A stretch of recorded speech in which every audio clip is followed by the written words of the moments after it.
Bolehkah beli barang rumah tangga dengan cara kredit? Kenapa rumah tangga? Ini yang bertanya perempuan ini, Pak.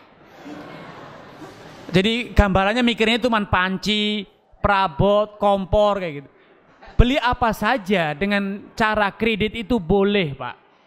Tapi ada tapinya.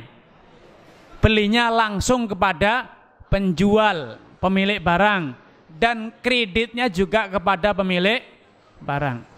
Tapi kalau sudah melibatkan pihak ketiga, beli kepada toko, tapi bayar cicilannya kepada bank, pada finance, ya, atau yang lainnya, maka ini haram. Karena sejatinya pihak ketiga itu hanya memberikan dana talangan, ditalangi dulu, diutangi dulu, baru kita bayar kepada dia, dan biasanya mereka akan mengambil keuntungan atau yang disebut dengan margin.